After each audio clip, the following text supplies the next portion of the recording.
ஏன் கனி அவங்க ஹஸ்பண்ட் வந்து ஃப்ரீ ஸ்டார்ஸ்க்கு உள்ள வரல? சின்ன நெகட்டிவிட்டி வந்தாக்குள்ள அதனால டிசப்பாயிண்ட் ஆயிட்டாரா? நானும் எப்படியும் உண்மையிலேயே ஒரே அம்மாவுக்கு பிறந்த அக்கா தம்பினா இப்படி பேசுவாங்களா? நீ காசு வாங்கிட்டு பேசுறீங்களா? காசு வாங்கினா என்ன பேசுறீங்களா? அவங்க மனசாட்சி இல்லையாங்க. இல்லாத ஒரு விஷயத்த கூட ஊதி இப்படி ஆக்க முடியுமா அப்படின்னு சொல்லும்போது எனக்கு அப்போதான் எனக்கு நெகட்டிவ் பிஆர்ன்ற ஒரு விஷயம் இருக்கு. ஏன் இவ்வளோ கேவலமாக விளையாடுறீங்க? ஏன் தப்பான வார்த்தைகள் பயன்படுத்துறீங்க? நீங்கள் ஒரு அம்மா இல்லையா? உங்கள் குழந்தைங்களுக்கு நீங்கள் என்ன எக்ஸாம்பிள் செட் பண்ணுறீங்க? ரொம்ப டைரக்டா சொன்னாரு, இந்த மாதிரி ஃப்ராடு இந்த மாதிரி வார்த்தைகள்லாம் யூஸ் பண்ணாரு. விக்கல்ஸா அப்படி இருந்தது எனக்கு புரியுது. அவர் அந்த மாதிரி பேசுகிற ஆளே கிடையாது. பார்வதி கிட்ட இருந்து இதான் எதிர்பார்க்க முடியும். பார்வதி என்ன பண்ணுவாங்க? நான் போனால் வெடிச்சு கொண்டாடுவாங்க. கண்ணீர் வெடிச்சேன்னா அது முதல்ல கண்ணீர் மாதிரி. அது இல்லை. நான் வந்து சூப்பர் சரியான முடிவுன்னு தான் நினைச்சிருக்கேன். தமிழர்களின் நம்பர் 1 சாய்ஸ் தமிழ் மேட்ரிமோனி. அமுருகன் கிட்ட நிறைய அவர் மேலே எனக்கு குற்றச்சாட்டு இருக்கு. பெண்களை கொஞ்சம் மதிக்க மாட்டுறாரு, அது இதுன்றதுலாம் இருக்கு. கனியோட ஸ்ட்ராட்டஜி அன்பா? எதுக்கு பிக் பாஸ் வந்தீங்க? குக் பண்ணவா? தெளிவகிற நேயர்களுக்கு வணக்கம். இன்னைக்கு நம்ம கூட அதாவது ரொம்ப பியூட்டிஃபுல்லான கைண்டஸ்ட் ஒரு சோல் தான் இருக்காங்க. கனி மேம் எப்படி இருக்கீங்க? நான் நல்லா இருக்கேன். நீங்க எப்படி இருக்கீங்க? ரொம்ப நல்லா இருக்கேன். அதாவது நீங்க வெளியே வந்தோன்னு இந்த கேள்வி அதிகமா ஃபேஸ் பண்ணியிருப்பீங்க. இந்த சீசன் ஏன் நீங்க போனீங்க? ஆமா, நிறைய பேர் கேட்டாங்க. எனக்கு நான் வந்து நிறைய வாட்டி ஆசைப்பட்டிருக்கேன். பட் இந்த வாட்டி தான் முடிவு பண்ணேன். இந்த சீசன் போனால் போகிறோம், இல்லைனா போக வேணாம் அப்படின்னு ஒன்று நினச்சேன். எனக்கு யாருன்னு தெரியாது. ஐ மீன் 9th சீசன் இந்த இயர் விட்டுட்டா வேற இனிமேல் நம்ம பிக் பாஸே போக வேணாம். எனக்கு பிக் பாஸ் ரொம்ப பிடிக்கும். ஸோ நான் தேர்ந்தெடுத்ததுக்கு காரணம் நவ் ஆர் நெவர்னால நான் நவ்வை தேர்ந்தெடுத்தேன். மக்கள் ஏன் அதை சொல்கிறாங்கன்னு எனக்கு தெரியல. மேபி நான் போய் இனிமேல் எதுவும் பார்க்கல. இனிமேல் பார்த்து தான் ஒரு கம்பேரிசனில் கண்டுபிடிக்கணும் ஏன் இதை சொல்லியிருக்காங்கன்னு. ஓகே, உங்களுக்கு எந்த விதமான ரெக்ரெட்டும் இல்லை? எனக்கு இல்லைங்க. நான் ரொம்ப சந்தோஷமாக தான் இருந்துட்டு வந்தேன். என்ன பண்ணணுமோ பண்ணிட்டு வந்தேன். எனக்கு எந்த ரெக்ரெட்ஸும் கிடையாது. ஓகே, அதாவது அன்ஃபேர் எவிக்ஷன் அப்படின்ற ஒரு வார்த்தை உங்களோட எவிக்ஷனில் யூஸ் பண்ணுறாங்க. இவங்களுக்கு பதிலாக இவங்க போயிருக்கலாமா அப்படின்றது வந்து வெளியே பேசுகிறாங்க, உள்ளேயும் பேசுகிறாங்க. இதை பார்க்குறப்ப எப்படி இருக்கு உங்களுக்கு? எனக்குமே அன்ஃபேர் எவிக்ஷன் மாதிரி தான் இருந்தது அது. பிகாஸ் நான் வந்து பார்த்தீங்கன்னா எனக்கு ஷாக்கிங் வாட் அப்படி மாதிரி இருந்தது. பிகாஸ் அவ்வளோ நேரம் நீங்கள் சொல்லும்போது ஒரு மாதிரி இருக்கும். ஆனால் எனக்கு அந்த நேரத்துலையும் ஐயோ எனக்கு எப்படி இருந்ததுன்னா, ஐயோ மொத்தமாக எல்லாரும் வந்து சாண்ட்ரா வேண்டாம் சொல்கிறாங்களே, அவங்களுக்கு கஷ்டமாக ஒரு செகண்ட் எனக்கு அது தோணிட்டு இருந்ததுன்னு பார்த்துக்கோங்களேன். நான் இந்த இடத்துக்கே வரல, நம்ம போக போகிறோன்ற இடத்துக்கே வரல. பார்த்தா கனின்னு பேர் எடுக்கிறாங்க. நான் அப்படி இருந்தது. ரொம்ப ஷாக்கிங்காக இருந்தது. ஓகே, யா எஸ், கண்டிப்பாக நீங்களும் ரொம்ப ஃபீல் பண்ணி பேசியிருந்தீங்க. இந்த மாதிரி மக்களுக்கு நம்மளை பிடிக்கலையோ அப்படின்ற மாதிரிலாம். ஆனால் வெளியே வந்தோன்னா அதெல்லாம் மாறி இருக்கும் இல்லையா? ஏன்னா நிறைய லவ்வும் பார்த்துருப்பீங்க. ஆமாங்க, ரொம்ப கவலைப்பட்டேன். எனக்கு அது ஒன்று தான். வெளியில் வர்றது அதெல்லாம் வேறு விஷயம். எனக்கு 2 உள்ளே போகும்போது பார்த்தீங்கன்னா வந்துட்டு பிக் பாஸ் ஜெயிக்கணும் அப்படின்னு ஒன்று இருந்தது. ஆனால் பிக் பாஸ் ஜெயிக்கணுன்றது சும்மா இல்லை. எனக்கு நிறைய பிக் பாஸ் வின்னிங் வந்து இது வேஸ்ட் அப்படிலாம் எனக்கு அப்படியெல்லாம் வின்னிங் எனக்கு எல்லாரோட அன்போடு அது வேணும்னு நான் பிக் பாஸ் ஃபுல்லாக பார்த்தீங்கன்னா எனக்கு கிடைச்ச இடத்துலலாம் நான் ஹார்ட் வரைஞ்சிட்டே இருப்பேன். அது வந்து அது மக்களோட ஹார்ட் தான், வேற எதுவுமே கிடையாது. ஓகே, அதாவது நீங்கள் போனதுக்கு அப்புறம் உள்ளே இருக்க நிறைய பேர் ரொம்ப உடஞ்சி போனாங்க. அதுவும் இல்லாமல் விக்கல்ஸ் விக்ரம் வந்து ரொம்ப அக்ரெசிவாக மாறிட்டாரு அப்படின்றதும் நீங்களும் பார்த்துருப்பீங்க. ஸோ அதுக்கு உங்கள் எவிக்ஷன் தான் காரணமா? அவரோட இந்த அக்ரெஷனுக்கு நிறைய விஷயங்கள் பேசுறது நான் பார்க்கலங்க. நான் உண்மையிலே சொல்லணும்னா 2 நாளாக நான் சரியாக தூக்கம் இல்லை. நான் எதுக்குள்ளேயும் போகல. அப்பப்போ யாராவது வந்து ஏதாவது சொல்கிறது, ஏதாவது காட்டுறது, அப்படிதான். நான் அது இதுக்குள்ளே போகலை. புரிஞ்சிச்சிங்களா? நான் கேள்விப்பட்டேன் அவர் வருத்தப்பட்டாரு, அதுதான் அக்ரெசிவாக இருக்காரு. அதுக்கு நான் போனது காரணம்னு எனக்கு தெரியலங்க. பார்த்தா தான் ஒரு கருத்து சொல்ல முடியும். பட் கவலைப்பட்டாருன்னா அது உண்மையிலேயே கவலைப்பட்டிருப்பாரு. பிகாஸ் எங்களோட பாண்ட் அந்த மாதிரி ரொம்ப ரொம்ப அது எனக்கு எஃப்ஜேக்கா இருந்தது, எனக்கு சபரிக்கா இருந்தது. எனக்கு அங்கே யார் கூட இருந்தாலும் வாட் எவர் ஒரு ரிலேஷன்ஷிப்பா அது பியூர் அண்ட் ட்ரூ. ஸோ அதனால அந்த அக்ரெஷன் வருத்தம் இருந்திருக்கும்னு நினைக்கிறேன். அக்ரெஷன் பற்றி எனக்கு தெரியல. வருத்தத்தில் அவர் அக்ரெசிவாக மாறுவாரான்னு நான் உள்ள பார்த்த வரைக்கும் அப்படி இல்லை. ஓகே, உங்ககிட்டயுமே சொல்லியிருப்பார்ல திவ்யாவோட ஃபேஸை வந்து ரிவீல் பண்ணும், அவங்க வந்து எதையுமே ஒப்பீனியன்ஸ் எடுத்துக்க மாட்டாங்க அப்படின்றது. ஸோ உங்களோட எவிக்ஷனுக்கு அப்புறம் அந்த மாதிரி ஒரு ரியாக்ஷன் வந்தது நீங்கள் எப்படி பார்க்குறீங்க? ஏன்னா அவங்க ரொம்ப டேரெக்டாக சொன்னார், இந்த மாதிரி ஃப்ராடு இந்த மாதிரி வார்த்தைகள்லாம் யூஸ் பண்ணார். ஸோ அதெல்லாம் நீங்கள் பார்த்தீங்களா? இதெல்லாம் அவர் யூஸ் பண்ணுற ஆள் கிடையாது. எனக்கு தெரிஞ்ச இது வந்து அக்யூமுலேட்டட் கோவமாக நான் பார்க்குறேன். அவருக்கு வந்து ரொம்ப நாட்களாக ஏன் இவங்க கிட்ட பேச முடியல, ஏன் இவங்க சொல்கிற கருத்தை ஏற்றுக்க மாட்டேங்கிறாங்க, ஏன் இவங்க நமக்கு ஸ்பேஸ் கொடுக்க மாட்டுறாங்கன்ற ஒரு கோவம் இருந்தது. ஒன்று போய் சொல்ல போனால் அதை இன்னும் நான் மாற்றி விட்டுறாங்க. இது நம்ம வந்துட்டு அதுதான் சொல்கிறேன், நம்மளால் முடியாத ஒரு விஷயம் பொறுத்து போகும்போது ஏதோ ஒரு இடத்துல வெடிக்கும்ல, அந்த மாதிரி வெடிச்சிருச்சோன்னு எனக்கு தோணுது. அங்கங்கே அவர் இல்லை பிரச்சனை இப்போ பண்ணுறது அப்பப்போ பண்ணியிருந்தா இவ்வளோ தப்பாக தெரியாது. அவர் விக்கல்ஸோட கேரக்டர்னு ஒன்று இருக்கும், அதுக்கு அவர் ஒன்று பண்ணிட்டு ஏதோ ஒரு இடத்துல இனிமேல் என்னால் முடியலன்னு ஒரு இடத்துல வெடிச்சிட்டாரோன்னு தோணுது. ஓகே, எது அவரோட அவங்களுடைய உண்மையான முகம் இப்ப இருக்கதா இல்லனா அந்த கைண்ட்னஸ் அந்த மாதிரி விஷயம்? ஐயோ! உண்மையிலேயே கைண்டான மனுஷங்க. எனக்கு நீங்க சொல்லும்போது இந்த வேர்ட்ஸ் ஏதோ சொன்னீங்க. விக்கல்ஸா அப்படி இருந்தது. எனக்கு புரியுது. அவர் அந்த மாதிரி பேசுற ஆளே கிடையாது. நான் இது எனக்கு அவருக்கும் எனக்கு எந்த உறவும் கிடையாதுங்க. எனக்கு அவருக்கு போய் ரொம்ப லேட்டா தான் எனக்கு அவருக்குமா எப்படி எனக்கு அவரை பிடிக்க ஆரம்பிச்சுன்னா அவர் கேரக்டர் பார்த்து தான். ஒருத்தருக்காக பேசுறது, ஒருத்தருக்காக ஃபீல் பண்றது, யாரையுமே எந்த இடத்துலயுமே போட்டு இது பண்ணிட மாட்டாரு. ஈவன் அன்னைக்கு வந்து ஃப்ரைடே எபிசோட் வந்துச்சான்னு தெரியல. திவ்யா அழுதுகிட்டே வந்தாங்க. இதுக்கு நான் இதாகிறதுக்கு நாள் அப்போ கூட அவர் படக்குன்னு அப்போ சொன்னது என்னன்னா, நான் பக்குன்னு எந்திரிச்சேன். என்னதான் நமக்கும் இவங்களுக்கு பிரச்சனை இருந்தாலும் யாரா இருந்தாலும் அவங்களை இப்படி அழுக வச்சிருக்க கூடாதுன்னு கோவமா எழுந்தேன். அவங்க ஒரு ட்ரெஸ் கிழிஞ்சிருச்சுன்னு சொன்னாங்க அப்படின்னு ஒரு விஷயத்துக்கு வந்து அதுக்கு சொயங்கன்னு உக்காண்டேன்னு ஒன்று சொன்னாரு. அதுதான் விக்கல்ஸ். அங்க வந்து அவருக்கு என்ன கருத்து வேறுபாடு என்ன கோவம் இருந்தாலும் ஐயோ அப்படின்னு ஒரு இடத்துல போய் நின்றுவாரு. அதுதான் விக்கல்ஸ். ஓகே, சோ இதுதான் அவரோட நீங்க பார்த்த ஒரு முகமா இருக்கு. கண்டிப்பா. ஓகே, அண்ட் உங்களோட எவிக்ஷன்ல ஒரு சைடுல வந்து இந்த மாதிரி நிறைய எமோஷன்ஸ் பார்க்க முடிஞ்சாலும் இன்னொரு சைடு பாருவோட ரியாக்ஷன் நீங்க வெளியே வந்து அது பாத்திருப்பீங்கல்ல? ஆமா, அதை காட்டினாங்க எனக்கு. அந்த போட்டோ மாதிரி அவங்க சிரிச்சுக்கிட்டே இருக்கிறது, பக்கத்துல வந்து வினோத் சார் இருக்கிறது, அது காட்டினாங்க. எனக்கு வந்து மற்றவங்களாம் அப்படி சொல்லும்போது எனக்கு தோணவே எனக்கு பெருசா பார்வதி கிட்ட இருந்து இதுதான் எதிர்பார்க்க முடியும். பார்வதி என்ன பண்ணுவாங்க, நான் போனா வெடிச்சு கொண்டாடுவாங்க. அவங்க டே 1ல இருந்து அதுதான் எதிர்பார்த்தாங்க. அப்போ நம்மள அறியாம ஒரு இது வந்துரும்ல, அதுதான் அவங்க சந்தோஷமா சிரிச்சாங்கன்னா சூப்பர். ஆனா எங்க எனக்கு கொஸ்டின் ஆகுதுன்னா, நீ இப்படி பண்ணன்னு சொல்லும்போது இல்ல நான் சாண்ட்ராவோட இதுக்காக சந்தோஷப்படலன்னு ஒரு இடத்துல நிற்கும் போதுதான் அது பார்வதி கிடையாது. ஒருவேளை ஆமாங்க எனக்கு பிடிச்சிருந்துச்சு சிரிச்சேன்னு சொல்லியிருந்தாங்கன்னா ஹேட்ஸ் ஆஃப். ஓகே, அது அங்கதான் ஐயா இது பார்வதி இல்லையே அப்படின்னு எனக்கு தோணுது. ஓகே, இந்த இடத்துல ஒரு கேள்வி. இப்ப பாரு எவிக்ட் ஆயிருந்தா நீங்க எப்படி ரியாக்ட் பண்ணிருப்பீங்க? நான் இந்த மாதிரி ரியாக்ட் பண்ணிருக்க மாட்டேங்க. ஆனா வருத்தப்பட்டிருக்கவும் மாட்டேன். என்னன்னா பாரு ஒரு நல்ல கேமர். ஆனா அவங்க அந்த கேமை வந்து தப்பான இதுவா எடுத்துட்டு போனாங்க. ஸோ அவங்க நானுமே இந்த வீட்டுல அவங்களோட நெகட்டிவிட்டி காரணமா அவங்க தப்பான முன்னுதாரணமா இருக்கிறது காரணமா அவங்க எவிக்ட் ஆகணும்னு ஆசைப்பட்டுக்கிட்டே இருந்தேன். அப்போ நான் கண்ணீர் வடிச்சேன்னா அது முதல்ல கண்ணீர் மாதிரி அது இல்லை. நான் வந்து சூப்பர் சரியான முடிவுன்னு தான் நினைச்சிருக்கேன். ஆனா இப்படி சிரிச்சு இப்படி கொண்டாடி இருக்க மாட்டேன். That's not me. ஏன்னா உங்களுக்குள்ள ஒரு டிஸ்கஷன் போச்சு இல்லையா? நீங்க விக்கல்ஸ் விக்ரம் FJ அவங்கலாம் வந்து பாரு எவிக்ட் ஆனா நம்ம என்ன பண்ணுவோம், சந்தோஷம் இருக்கும் பட் ஆனா அதை காமிச்சிக்க மாட்டோம் அப்படின்ற மாதிரி ஒரு டிஸ்கஷன். அதுதானே எல்லாருக்கும் மகிழ்ச்சி இருக்கும். ஆனா அது கொண்டாடி சிரிச்சு அது கஷ்டம் தானேங்க அவங்களுக்கு. அந்த மாதிரி செய்ய மாட்டேன். நான் உண்மையிலே நான் கொண்டாடவும் மாட்டேன். புரியுதுல, மகிழ்ச்சி இருக்கும். அப்பா எவிக்ட் ஆயிட்டாங்கன்ற ஃபீல் இருக்கும். இன்னொரு விஷயமும் அதிகமா பேசப்பட்டது என்னன்னா, ஏன் கனி அவங்க ஹஸ்பண்ட் வந்து ஃப்ரீ ஸ்டார்ஸ்க்குள்ள உள்ள வரல, அவங்க கேம்ல ஏதாவது டிசப்பாயிண்ட் ஆயிட்டாரா, இல்ல வெளியே இந்த மாதிரி ஒரு சின்ன நெகட்டிவிட்டி வந்தாக்குள்ள அதனால டிசப்பாயிண்ட் ஆயிட்டாரா அப்படின்ற மாதிரி ஒரு விஷயம் போச்சு. இதுக்கு உங்க பதில் என்ன? கனியோட ஹஸ்பண்ட் வரமாட்டேன்னு வரதுக்கு முன்னாடியே சொல்லிட்டாரு. அவர் அந்த மாதிரி தாங்க. அவர் இந்த மாதிரி ஈவன் நான் போறதுவே அவருக்கு விருப்பம் இல்லை. ஆனா என்னோட ஆசைன்னு ஒண்ணு இருக்குல்ல, எனக்கு ரொம்ப பிடிக்கும் பிக் பாஸ். நான் தான் கேட்டேன் எனக்கு போகணும். ஸோ அவங்க எனக்காக தான் ஓகே சொன்னாங்க. அப்போது நான் சொல்லிட்டு தான் வந்தேன், பரவாயில்ல பாவா நீ வரலன்னா நான் புரிஞ்சுக்குவேன் எனக்கு, ஆனால் நீ வானா. ஆனால் உள்ளே போயிட்டு நான் ரொம்ப மிஸ் பண்ணி வரணும்னு சொன்னேன். எண்ட் ஆஃப் த டே அவங்க வரல, அவங்களுக்கு ஏதோ வேலை இருந்தது, அவங்க சூஸ் பண்ணாங்க. பட் வெளியில் என்னை பற்றி வந்த நெகட்டிவ் இதெல்லாம் எந்த விதத்துலையும் காரணமே கிடையாது. என் குடும்பம் அதை ஏற்றுக்கிட்டாங்க. பட் வாட் தே வென்ட் த்ரூன்றதுக்கு எனக்கு ரொம்ப ரொம்ப அது வலி, அது கஷ்டம். பட் அதுக்கும் அவங்க உள்ள வர்றதுக்கும் ஒரு துளி கூட சம்பந்தமே கிடையாது. ஓகே, இதுக்கு ஒரு கிளாரிட்டி கண்டிப்பா தேவைப்பட்டுச்சுன்னு நினைக்கிறேன். நான் இந்த ஒரு விஷயம் போயிட்டு ஐயோ இல்லவே இல்லைங்க, இதுக்கும் சம்பந்தமே கிடையாது. ஓகே, இப்ப நீங்க வந்து பிக் பாஸ் வீட்ல இருந்து வெளியே வந்ததுக்கு அப்புறம் இவங்களை பத்தின ஒரு குறும்படம் பார்த்து நான் ரொம்ப ஷாக்கிங்கா இருந்தது எனக்கு. அப்படின்னா யாரோடதா இருக்கும்? என்னை பத்தி இப்பெல்லாம் பேசியிருக்காங்களா, என்னை பத்தி இப்பெல்லாம் முதுகுல குத்திருக்காங்களா அப்படின்னா? எனக்கு அந்த மாதிரி குறும்படம் பார்க்கலங்க. எனக்கு சொன்னது நான் எதுவுமே பார்க்கல. நான் சொன்ன மாதிரி எனக்கு சொன்னது வந்து கெமி வந்து ரொம்ப கொஸ்டின்ஸ்லாம் என்னை பற்றி அவங்க நெகட்டிவிட்டி, மோசமாக நடிக்க அந்த மாதிரிலாம் நிறைய சொல்லியிருந்தாங்க அப்படின்னு. ஆதிரி சொல்கிறதுல கூட அவங்களுக்கு ஒரு நியாயம் இருக்குது. அவங்க வந்து நான் FJ சைடு எடுத்தேன்ற ஒரு கோவம் அவங்களுக்கு இருக்கலாம், சொல்லிட்டு போட்டோம். ஆனால் அந்த வீட்டில் பார்த்தீங்கன்னா கெமி வந்து கனியக்கா கட்டி பிடிக்கிறது, எவ்ரிடே நைட்டு வந்து குட் நைட் சொல்லிட்டு போகிறது, கொஞ்சிறது, அந்த மாதிரி பண்ணுறது தான் ஃபுல்லாகவே இருந்திருக்கு.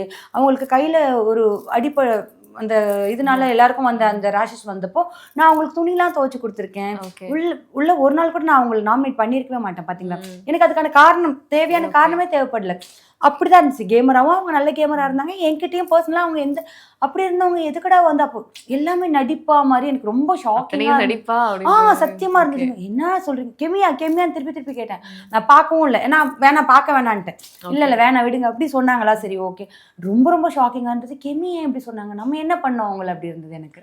ஓகே, இப்போ நீங்க வெளியே வந்ததுக்கு அப்புறம் நிறைய பேரை மீட் பண்ணிருப்பீங்க. FJ வந்து ரொம்ப ஃபீல் பண்ணிட்டு இருந்தாரு, அக்கா பசங்களை பார்க்க முடியல அப்படின்னு சொல்லிட்டு.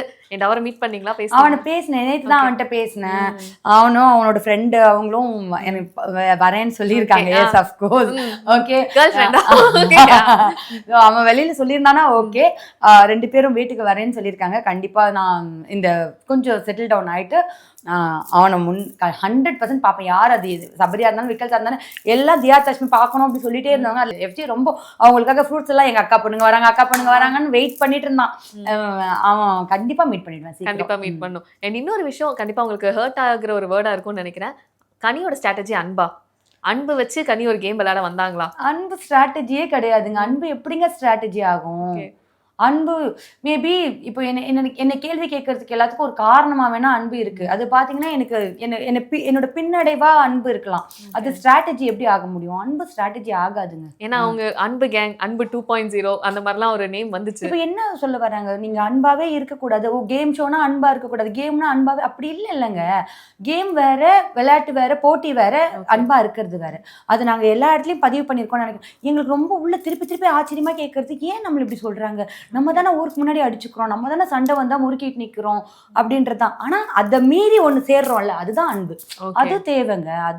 எண்ட் ஆஃப் த டே ஒரு அன்போட அழகே அதுதான் நினைக்கிறேன். இப்ப சாண்ட்ரா அண்ட் கனிக்கு என்னதான் பிரச்சனை? ஏன்னா ஸ்டார்டிங்ல இருந்தே ஒரு வார் மாதிரி போயிட்டே இருக்கு. அவங்க வந்து சில வேர்ட்ஸ் ரொம்ப ஹர்ட்டிங்காவே யூஸ் பண்ணிருப்பாங்க. அதாவது கனி, கிளவி மாதிரி அந்த மாதிரி வேர்ட்ஸ் யூஸ் பண்ணதா இருக்கட்டும், அப்புறமா குழந்தைங்களை வச்சு அந்த ஒரு சண்டை வந்ததா இருக்கட்டும், இந்த மாதிரி ஸ்டார்டிங்ல இருந்தே ஒரு பிரச்சனை போயிட்டு இருக்கே. என்னதான் பிரச்சனை உங்களுக்கு? ஏங்க நிஜமா இந்த கேள்வி ஆல்மோஸ்ட் எல்லாரும் இதே மாதிரி கேட்டீங்க. எல்லாருக்கும் ஒரே பதில் தான். எனக்கு என்னன்னே தெரியலங்க. நான் ஃபர்ஸ்ட் அவங்க அந்த தலை டாஸ்க்ல விஜய் சேதுபதி சார்ட்ட ஐயோ நான் பயந்துட்டேன் நின்னும் போது எனக்கு வந்து ஷாக். அது என்னடா இது, இவங்க கிட்ட கேட்டுட்டு தானே ஒன்னு சொன்னோம், ஏன் இப்போ வந்து ஒரு மாதிரி வித்தியாசமா பேசுறாங்க, நடுங்கி நின்னேன், பயந்து நின்னேன், குழந்தை என்னென்னமோ சொல்றாங்கங்க. எனக்கு அதுல இருந்து வந்தது. அதுக்கப்புறம் அதே கொஸ்டின் எனக்கு வந்து ஜுவல் டாஸ்க்ல வந்துச்சு. அங்க பயந்து நின்னா இங்க ஒரு 2 பொண்ணுங்க மேல போய் எல்லாரும் விழறாங்க, அங்க கம்பி குத்திக்க சான்ஸ் இருக்கு. அந்த இடத்துல அவங்க அந்த கொஸ்டினை முன்வைக்கல, ஒரு குழந்தைங்க பாப்பாங்கன்னு. அதே மாதிரி மடியில வந்து உட்கார்ற இல்ல இந்த ஒரு சேர்ல உட்கார்ந்துருக்க பொண்ணு நகர்த்தி தள்ளும் போது அப்ப குழந்தைங்க பாப்பாங்கன்றது இல்ல. எனக்கு அப்பெல்லாம் தான் கொஸ்டின்ஸ் வருது. அப்போ என்ன அது, அப்போ அது நடிப்பா அப்படின்ற போது அப்போ எனக்கு என்னடா இது சரியா இல்லையேன்னும் போது எனக்கு பிடிக்காம போகும். எனக்கு ஹிப்போக்ரசி பிடிக்காது. என்னதான் இருந்தாலும் உண்மையா சொல்லு, அது ஓகே. கேமுக்காக ஒன்று, நான் என்ன நல்லவளா காட்டிக்கிறதுக்காக ஒன்று, வெளியில மக்களுக்கு பிடிக்கணுன்றதுக்காக ஒன்றா இருக்காது. அந்த வருத்தம் எனக்கு இருந்தது. தவிர எனக்கு பர்சனலாக அவங்க கூட ஒன்றும் இல்லைங்க. கேம் சம்மந்தமாக அவங்ககிட்ட நான் பேசியிருக்கேன். அது அவங்களுக்கு பிடிக்க மாட்டுது. அவங்களுக்கு எதிர்த்து பேசினா ஏதோ இடத்துல நல்லா பேசுவாங்க, சிரிப்பாங்க, திடீர்னு மூஞ்சியே பார்க்காம போவாங்க. அது நான் எனக்கு ரொம்ப ஆச்சரியமா இருக்கும். அண்ட் ஏதோ ஒரு இடத்துல டாஸ்க்னா ஒன்று நல்லா வந்து பேசுவாங்க. எனக்கு டக்குன்னு தோணும், என்னடா இப்போ திடீர்னு பேசுறாங்க. நான் யோசிப்பேன், அவங்கள மாதிரி நம்ம மூஞ்சி திருப்பி போகிறது நம்ம இல்லை. அந்த இடத்துல நான் என்ன தேவையோ அதை பேசி முடிச்சிருவேன். எனக்கு அது ரொம்ப வியர்டாகவும் வருத்தமாகவும் இருக்கும். எஸ், பாரு கூட இருந்த அந்த ஒரு பாண்டிங் அதுவுமே ஸ்டார்டிங்ல இருந்தே ஒரு மாதிரி முட்டிகிட்டே தான் இருந்தது.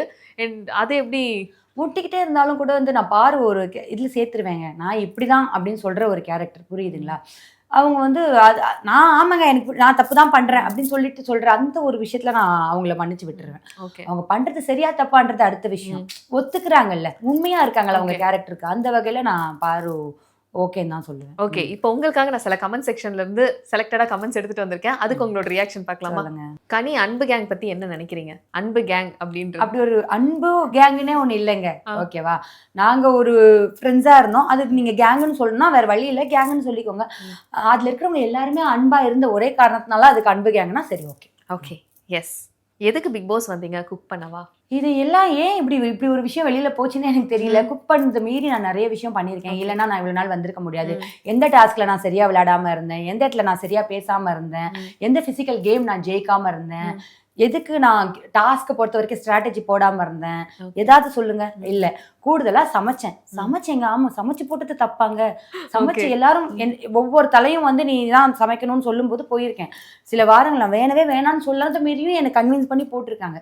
சரி ஓகே பண்ணிட்டு போவோம் அப்படின்னு பண்ணியிருக்கேன். ஓகே, இதுக்கு பதில் கரெக்டா இருக்கு. இங்க பேட் எக்ஸாம்பிள் மட்டும் தான் இருக்க முடியும், குட் பிஹேவியர், குட் எக்ஸாம்பிளுக்கு வாய்ப்பு கிடைக்காதா? உங்களோட எவிக்ஷனுக்காக ஒருத்தர் வருத்தப்பட்டு சொல்லியிருக்காரு. அது இது வரைக்கும் வந்து என்னோட எவிக்ஷன் மட்டும் அப்படி வச்சுக்கலாம், எனக்கு தெரியல. பட் பேட் எக்ஸாம்பிள் வந்து எந்த வருத்தத்தில் வருதுன்னா, எப்படிடா இவங்களாம் இன்னும் இருக்காங்கன்னு என்னோட கொஸ்டினுக்கு பின்னாடி இந்த கேள்வி வருது. ஆனால் வெறும் அவங்க மட்டும் இல்லைல்ல, சில நல்ல உள்ளவங்களும் உள்ளே இருந்துக்கிட்டு தானே இருக்காங்க. இன்னும் சில வாரங்களும் இருக்குல்ல. ஸோ முடிவுன்றது என்னன்னு ஒன்று இருக்குல்ல, முடிவை வச்சு நம்ம இதை முடிவு பண்ணலாம். என்னைக்குமே வந்துட்டு நல்ல விஷயங்கள் ஜெயிக்கும் அப்படின்னு நான் நம்பக்கூடிய ஒரு ஆள். அதனால Okay. It's too early to decide. Okay fine. And இந்த சீசன்ல தான் வந்து இந்த லவ் கண்டென்ட், லவ் ஸ்ட்ராட்டஜி 18+ அந்த மாதிரி பல விஷயங்கள் பேசப்பட்டுச்சு. நீங்க ஒரு நீங்க வந்து உள்ள பார்த்திருப்பீங்க இல்லையா, இதெல்லாம் ரொம்ப தப்பா இருக்கு அப்படின்னு சொல்லி உள்ளே உங்களுக்கு தோணுன விஷயங்கள்னா? எனக்கு உள்ளேயே வந்து எதுவுமே தெரியாதுங்க. நான் இன்ஃபேக்ட் வந்து எனக்கு துஷார் இவங்க உட்காந்துருக்காங்க வீக்கெண்ட்ஸில் ஏதாவது சொல்லும்போது தான் எனக்கு தெரிய வரும். நான் அதுக்குள்ளே நாங்கள் வந்து நான் ஒரே ஒரு பரிமாணம் தான் பார்க்குறேன். நீங்கள் பல பரிமாணம் எங்களுக்கு எதுவுமே தெரியாது. இது நடந்துச்சாடா இப்படி நடந்துச்சான்னு சில விஷயங்கள் ஆச்சரியமாக இருக்கும். அதில் வந்து கம்ருதீன் பார்வதிக்குள்ளே ஒன்று இருக்குது, அவங்க பேசிக்கிறாங்க அப்படின்னு தெரியும். ஆனால் அங்கே நடந்த விஷயங்கள் பார்வதி சில நேரங்களில் சொல்கிற விஷயங்கள்லாம் வச்சு பெருசாக அது ஒரு டீசெண்டாக போயிட்டு இருக்க ஒரு விஷயம் தான் என் மைண்டுக்குள்ளே இருந்தது. வெளியில் வந்து பார்க்கும்போது தான் நிறைய இவ்வளோ நடந்திருக்கா அப்படின்ற மாதிரி இருக்குது. அதுக்குள்ளே நான் போகவே மாட்டேங்க. ஏன்னா கமருதீனோ பார்வதியோ அங்கே இருக்கிற எல்லாருமே வந்து அடல்ட்ஸ். அவங்க என்ன பண்ணுறாங்கன்னு அவங்க தெரிஞ்சு தான் பண்ணுறாங்க. அவங்கக்கிட்ட போயிட்டு நம்ம அட்வைஸ் பண்ணுறதுக்கு நம்ம யார், அவங்களுக்கு தெரியணும். இதனால வர ப்ரோஸ் அண்ட் கான்ஸ் அவங்க தான் பார்க்கணும். ஓகே, இதில் வந்து யார் அதை கேமுக்காக யூஸ் பண்ணிக்கிறாங்கன்னு நினைக்கிறீங்க அதிகமாக, பாருவா இல்லை கமருதீனா? கமருதீன் கேமுக்காக யூஸ் பண்ணுறது. கமருதீன் கிட்ட நிறைய அவர் மேலே எனக்கு குற்றச்சாட்டு இருக்குது. பெண்களை கொஞ்சம் மதிக்க மாட்டுறாரு, அது இதுன்றதுலாம் இருக்குது. ஆனால் எனக்கு என்னென்னா அவருக்கு சரியாக சொல்லியிருந்தா, சரியாக சொன்னால் கேட்டுக்கக்கூடிய ஆள், சரியாக சொல்கிறவங்க கூட இருந்தால் சரியாக இருந்துருவார் அப்படின்னு நான் நம்புகிறேன். அவர்கிட்ட பேசும்போது இந்த பையன் நல்ல பையன் தான்ப்பா, தப்பான விஷயங்கள் உள்ளே போகுது அப்படின்னு எனக்கு மனசுக்கு தோணும். நம்ம ஒரு 5 நிமிஷம் பேசினோன்னா ஆமாக்கா அப்படின்னு புரிஞ்சுக்கிற ஒரு ஆள் தான். ஸோ அதனால் அவர் ஸ்ட்ராட்டஜி அவர் இன்ஃபேக்ட் நிறைய இடத்துல வாங்கி கட்டுறதே வந்து அப்படியே இருந்தது, இயல்பாக இருக்கிறதுனால தான். ஸ்ட்ராட்டஜி யூஸ் பண்ணி விளையாடுற ஆள் கமருதீன் கிடையவே கிடையாது. அப்போ ஒருவேளை ஸ்ட்ராட்டஜின்னு வந்தால் அது ஸ்ட்ராட்டஜி குயின் நம்ம பார்வதியை சொல்லணும். ஸோ அந்த இடத்துல ஸ்ட்ராட்டஜிக்கு ஒரு இடம் இருக்குன்னா அது பார்வதியால் தான் நடந்திருக்கும். உங்கள் கட்டுப்பாட்டில் இருந்த விக்ரம் சபரி இப்போ நல்லா கேம் விளையாடுறாங்க நீங்கள் வெளியே போனதுக்கப்புறம் அப்படின்னு கேம் ரொம்ப சந்தோஷமா இருக்குங்க. விளையாடினா சந்தோஷம். என் கட்டுப்பாட்டில் ஃபர்ஸ்ட் ஆஃப் ஆல் அங்கே யாருமே இல்லை. நாங்கள் யாருமே யார் கட்டுப்பாட்டிலையும் இல்லை. நாங்களாக தான் இருந்தோம். நாங்களாக தான் விளையாடிருக்கோம். அது கடைசியாக நடந்த கமருதீன் தலை டாஸ்க் வரைக்கும் ஒருத்தருக்கு ஒருத்தர் அடிச்சுக்கிட்டு இடிச்சுக்கிட்டு உடச்சிக்கிட்டு தான் விளையாடிருக்கோம். எதுவுமே கருத்து வேணால் ஒத்த கருத்தாக இருந்திருக்கலாம், ஒரே மாதிரி கருத்து. ஏன்னா ஒரு விஷயத்தை எதிர்க்கிறோம், ஒரு தப்பான விஷயத்தை எதிர்க்கிறதுல எங்களோட கருத்து ஒரே மாதிரி இருந்திருக்கு தவிர்த்து மற்றபடி வேற எதுவுமே நாங்கள் ஒன்றா பண்ணல. மொட்டை கடுதாசி அபவுட் பாரு, அதுதான் இப்போ உங்களுக்கு ரிஃப்ளெக்ட் ஆயிருக்கு அப்படின்னு சொல்லி பாருவோட சப்போர்ட்டர் ஒருத்தர் கமெண்ட் பண்ணி கேட்டிருக்காரு. மொட்டை கடுதாசின்றது மொட்டை கடுதாசிங்க, அதுக்கான அழகோடு தான் அதை எழுதணும். நான் அங்கேயும் போயிட்டு பார்வதி நீங்கள் இப்படி பண்ணியிருக்க கூடாதுன்னு ஒரு மாதிரி எழுதியிருக்கலாம். எனக்கு வந்து மொட்டை கடுதாசியை எப்படி எழுதுவாங்கன்னு யோசிச்சு இப்படி எழுதலாண்டா அப்படின்னு ஜாலியாக நான் எழுதின ஒரு விஷயம். மொட்டை கடுதாசிக்கான மரியாதையை கொடுக்கலாம் அப்படின்னு எழுதுனது தான் அந்த மொட்டை கடுதாசி. ஓகே, இப்போ சாண்ட்ராக்கு ஒரு மொட்டை கடுதாசினா என்ன எழுதுவீங்க?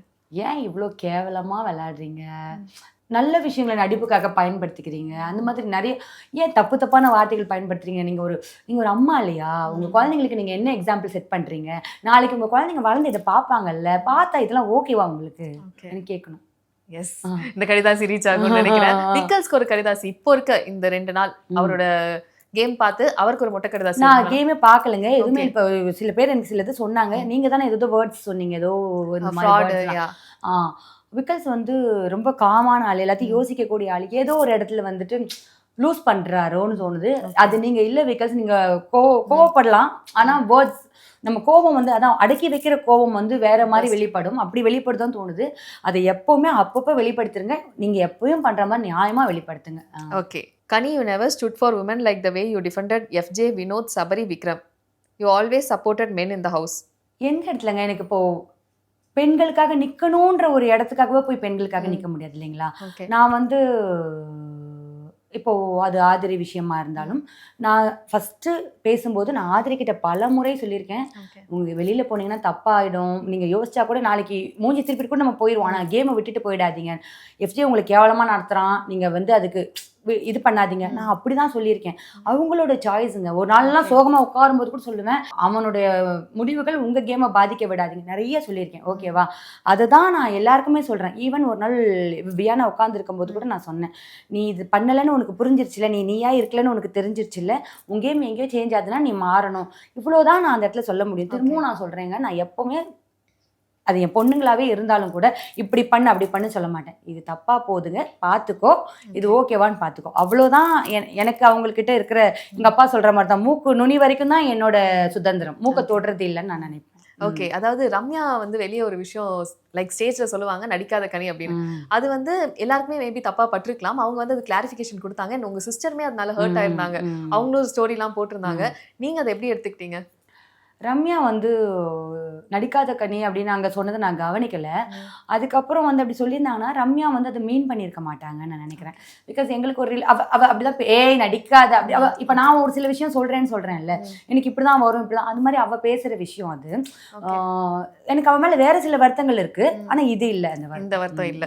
கனி, you proved goodness and kindness exist. Sandra அவங்கள பத்தி பேசின வீடியோஸ் அண்ட் கிளிப்ஸ் பாத்தீங்களா? ஈவன் நீங்க அவங்க சொன்ன சாரி கூட ஜென்யூனா இல்ல. அதை நீங்க புரிஞ்சுக்கிட்டீங்களா? அவங்க சொன்ன வீடியோஸ் எதுவும் பார்க்கலங்க. எனக்கு ஏற்கனவே ரொம்ப ஒரு மாதிரி இருக்குது. இது பார்த்து மண்டக்குள்ளே ஏற்றினேன். ஆனால் விஷயங்கள் வந்து சேர்ந்துருச்சு. நிறைய இன்டர்வியூஸ்லேயும் வந்துச்சு. எனக்கு சொல்ல வேண்டியவங்களும் சில பேர் இப்படி பேசியிருக்காங்க. பார்க்குறேன்னு கேட்கும்போது கூட ஐயோ எனக்கு அது பார்க்க வேணாம் அப்படி தான் இருந்தது. ரொம்ப இவ்வளோவா இப்படிலாமா பேசுவாங்க ஒருத்தவங்க அப்படிங்கிற மாதிரி இருந்தது. அண்ட் அவங்க சாரி கேட்கலன்றதுல எனக்கு ரொம்ப ஆச்சரியமாக இருந்தது.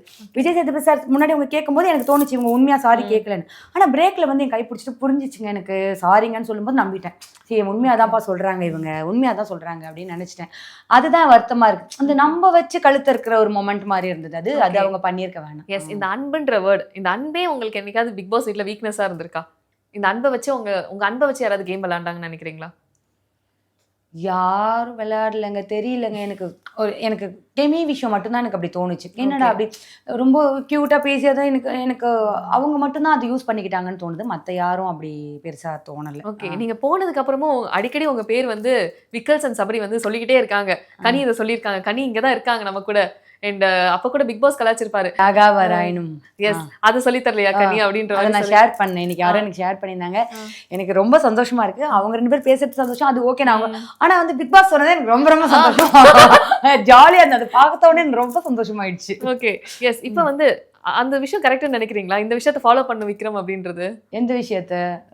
பொய்மையும் வாய்மை எடுத்து நான் வந்து ஒரு சில இடங்கள்லங்க எல்லா இடமும் எல்லாமே எல்லா இடம் பொருள் ஏவல்னு ஒன்று இருக்குல்ல. ஒரு சில இடங்கள்ல ஒரு குழந்தை வந்து அசிங்கமா ஒன்று வரைஞ்சிட்டு வந்து இது நல்லா இருக்கா அப்படி கேட்கும்போது கேவலமா இருக்குன்னு சொல்லுவோமா? அழகா இருக்குன்னு தான் சொல்லுவோம். அந்த இடத்துல பொய்மையும் வாய்மை எடுத்து புரை தீர்த்த நன்மை பயக்கும். அவ்வளவுதான். இடம் தேவை. சரியான இடம் இருக்கணும். ஓகே. இப்ப திவ்யாவை டார்கெட் பண்றாங்களா எல்லாரும் வீட்ல? திவ்யாவை டார்கெட் பண்ற மாதிரி எனக்கு தெரியலங்க. ஆனா எனக்கு புரியுது இல்லை. அவங்க சாண்ட்ரா கூடவே இருந்தப்ப கூட எனக்கு அவங்க மேல வந்து வருத்தங்கள் இருந்தப்ப கூட எனக்கு அந்த பொண்ணு நியாயமான பொண்ணுன்னு தோணியிருக்கு. எப்பவுமே நான் சொல்லியிருக்கேன். என்னதான் அவங்க என்னையுமே சுத்தி விடுறாங்க, தேவையில்லாம போட்டு இழுக்கிறாங்கன்னு தோணினாலும் பேசுற விஷயங்கள் ஏதோ ஒரு நியாயம். ஆனா எங்க அவங்க தப்பாடுறாங்கன்னா அவங்க மேலேயும் தப்பு இருக்குன்றதை மட்டும் அவங்க புரிஞ்சிக்கவே மாட்டேங்கிறாங்க. யாருமே தப்பு பண்றதுக்கு அப்பாற்பட்டவங்க யாருமே இல்லைங்க. இப்போ என்ன கூட 2 இடத்துல 2 கேள்வி கேட்டாங்க. ஓ ஆமா இது சொன்னா ஆமா சாரிங்க இந்த இடத்துல தப்பா, அவ்வளோதாங்க. அது இருந்தாதான் நம்ம அடுத்து மூவ் பண்ண முடியும். அவங்க வந்து நான் உள்ள இருந்த வரைக்கும் அவங்க அதுக்கான இடமே கொடுக்க மாட்டாங்களோ அப்படின்னு தோணுச்சு. இப்போ நானுமே அன்னைக்கு ஏதோ சொல்லிட்டு இருக்கும்போது ஓகேக்கா அது உங்க விருப்பம், உங்க முடிவு, உங்க இது அப்படின்னு சொல்றாங்க. அப்படி இல்லைங்க. ஏதோ ஒரு இடத்துல ஓ இது இருக்கோன்னு யோசிக்க கூட மாட்டேங்கிறாங்கன்றது உள்ள இருக்கவங்களுக்கு பயங்கர வருத்தமா இருந்தது. அதோட வெளிப்பாடு தான் இதுன்னு நினைக்கிறேன். ஓகே. இன்னொரு விஷயமும் கேட்கணும்னு நினைச்சேன். அதாவது சுபிக்ஷா வந்து இப்ப மீனவ கம்யூனிட்டில இருந்து வந்திருக்கேன் அப்படின்றத வந்து ரிப்பீட்டடா சொல்றது வந்து அது ஒரு ஸ்ட்ராட்டஜியா இருக்கும்னு நினைக்கிறீங்களா? ஏன்னா உள்ளேயுமே 2-3 பேர் அதை சொன்னாங்க. அத மாதிரி அவங்க யூஸ் பண்ணிக்கிறாங்களா? எனக்கு வந்துங்க ஃபர்ஸ்ட் எனக்கு எந்த விஷயமே கம்யூனிட்டி முன்னிறுத்தி பண்ற எந்த விஷயமே எனக்கு பிடிக்காது. அது யாரு சொன்னாலுமே சரி அதை கொண்டு வராதிங்கன்னு எனக்குமே அது ஆரம்பத்தில் வந்துட்டு விமர்சிக்கக்கூடிய ஒரு விஷயமா தான் இருந்தது. எனக்கு அதில் வருத்தம் வந்து ஏன் இந்த பொண்ணு இதை எடுத்துகிட்டு வராங்க. நான் ஆரம்பத்தில் கூட ஏதோ ஒரு நாள் சொல்லியிருப்பேன், ஏன் இதை கொண்டு வரீங்க, இது வேணாமே இது இல்லாமலேன்னு. ஆனால் போக போக என்ன ஆயிடுச்சுன்னா ஒரு சில இடங்கள்ல இது தேவைப்படுதோ இவங்க இந்த மாதிரி ஒருத்தவங்க ஜெயிச்சா அது பெருவாரியானவங்களுக்கு ஒரு பதிலா இருக்கும் அப்படின்னும் போது அது ஸ்ட்ராட்டஜியா யூஸ் பண்ணாம இருந்தாங்கன்னா சூப்பரா இருக்கும். இயல்பாவே அவங்க அதை செய்யறாங்கன்னா பரவாயில்ல.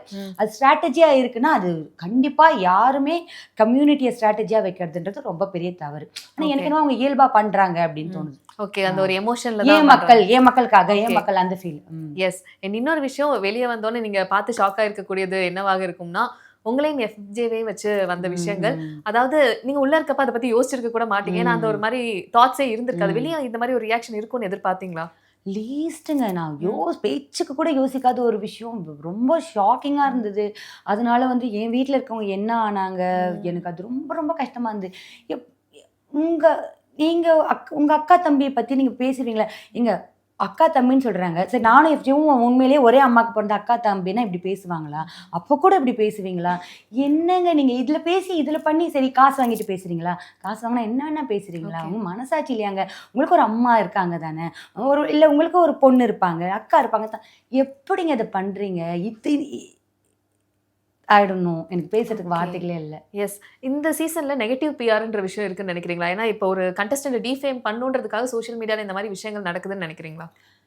நினைக்க முடியாதுங்க. நான் நம்புறேன். நான் அத ஓகே. பார்க்குறேன் வெளியில வந்து. ஓகேவா? இல்லாத ஒரு விஷயத்த கூட ஊதி இப்படி ஆக்க முடியுமா? அப்படின்னு சொல்லும்போது எனக்கு அப்பதான் எனக்கு நெகட்டிவ் பிஆர்ன்ற ஒரு விஷயம் இருக்கு. ம். நீங்க பிஆர் பண்ணுங்கங்க. நான் சூப்பர், நான் அப்படி, நான் பண்ண நல்ல விஷயங்கள வெளியில எடுத்து காட்டலாம் பண்ணிட்டு வாங்க பரவால்ல. ஏன்னா நெறைய பேர் பண்ணிக்கிறாங்க, பண்ணிக்கோங்க ஓகேவா? ஆனா ஒருத்தவங்கள கீழ தள்ளி, அசிங்கப்படுத்தி, கேவலப்படுத்தி, அவமானப்படுத்தி பிஆர் பண்றதுலாம் நல்லா இல்லங்க. அது அநியாயம் அப்படின்னு தோணுது அது. யாரோட பிஆர் ரொம்ப அதிகமா இருக்கு? பார்வதிங்க. எப்ப பார்த்தாலும் பார்வதிக்கு ஒண்ணு பயங்கரமா வந்து கேள்வி கேட்டு வராங்க. சரி கேள்வி கேட்டு வரல ஒரு நியாயம் இருக்கு. ஆனா நியாயமே பார்வதி என்ன மாரியா மாதிரியான கேள்வி? ஏன் இது ஏன் நீங்க பார்வதிய மட்டும் ஏன் நீங்க உங்களுக்கு பிடிக்கல? பார்வதி அப்படி இப்ப 2, 3 கேள்விகள் வந்துச்சு. நான் பெருசா பார்க்கல. கேள்விகள் வச்சு இதே மாரி கொஸ்டின்ஸ் வச்சு கேட்டாங்க. அந்த கேள்விக்கு ஒரு முகாந்திரமே இருக்க மாட்டேங்குது. ஓகே. எங்க இருந்துடா வந்துச்சு? ஏதோ வானத்துல இருந்து திடீர்னு குதிச்ச மாரி இருக்கு அந்த கொஸ்டின்ஸ்லாம். ஓகே. ஆனா பார்வதிக்கு அடிபட்டப்ப நீங்க ரியாக்ட் பண்ணாம இருந்த ஒரு விஷயம் இதுக்கு காரணமா இருக்கும்னு நினைக்கிறேன். பார்வதிக்கு அடிபட்டப்ப நான் ரியாக்ட் பண்ணாம இல்லங்க. எனக்கு ஓகே. என்னன்னா எவ்வளோ வேணாம் பார்வதி போகாதீங்க இத விட்டுருங்கன்னு எவ்வளோ சொல்லியாச்சு. பார்வதி எல்லாம் ஒண்ணு சொல்லி அடக்கவே முடியாது. அப்ப சரி போங்க. நான் என்ன பண்ண முடியும்? அந்த மாரி ஒரு மனநிலையில இருந்தேன். அப்ப அவங்க கண் அடிபடுத்தி எனக்கு ரொம்ப வருத்தமா இருந்தது. நான் எல்லார்கிட்டயும் கேட்டுட்டே இருந்தேன். ஏன்னா நான் போய் கேட்டேன் மூஞ்சில அடிச்ச மாரி நீ வர ஏன்னா வலி என்னால தான் நான் அந்த இடத்துல என்னால தான் தோத்துட்டாங்கன்னு நினைக்கும்போது எனக்கு அது எப்பவுமே பயமா இருக்கும். ஸோ நான் போய் ஆனா கமருதீன்ட்ட கேட்டேன், வினோத் சார் கிட்ட கேட்டேன். நான் அப்படி கேட்டுக்கிட்டே தான் இருந்தேன். ஆனா அப்புறம் கூட அவங்கள நான் நெறைய இடத்துல அந்த விஷயத்துல ஹேட்ஸ் ஆஃப் டு ஹர். அந்த கண்ணோட அடுத்த சில நாட்கள் அவங்க விளையாடினதுலாம் அவங்க கிட்ட இருந்து ஏதாவது ஒண்ணு கத்துக்கணும்னா நான் அத கத்துக்க எப்படிடா ஒருத்தவங்க இத சூப்பரா எடுத்துக்குவாங்க. அந்த விஷயம் அப்படி நான் அப்படியெல்லாம் ஒதுக்கிற மாட்டேங்க. எனக்கு எல்லாத்துலயுமே கெட்டதுல கூட என்ன நல்லது இருக்குன்னு பார்க்கக்கூடிய ஆளு. So okay. கண்டிப்பா அப்படிலாம் சந்தோஷப்பட்டுட்டுலாம் உட்காரல. எஸ். கண்டிப்பா. இப்ப நீங்க சொன்ன பதில்களா இருக்கட்டும், உள்ள நெறைய இடங்கள்லயுமே உங்களுடைய அன்பு தான் அதிகமா பார்த்திருக்கோம். அந்த அன்பு வந்து இப்ப விமர்சிக்கப்பட்டாலுமே அதுதான் தேவையா இருக்கு எல்லாருக்குமே. அத எப்படி விமர்சனமா கொண்டு வராங்கன்ற ஒரு கேள்வியுமே இருக்கு. சோ நீங்க எப்பயுமே இதே மாதிரி நெறைய லவ் ஸ்ப்ரெட் பண்ணிக்கிட்டே இருக்கணும். எனக்கு ரொம்ப ஹேப்பியா இருக்கு உங்க கூட பேசினதுல. Thank you so much. இன்னும் நீங்க நெறைய விஷயங்கள் சக்சஸ்ஃபுல்லா பண்ணிக்கிட்டே இருக்கணும். Thank you. எனக்கும் உங்க கூட பேசினது ரொம்ப ரொம்ப மகிழ்ச்சி. நன்றி. தமிழர்களின் number one choice Tamil matrimony.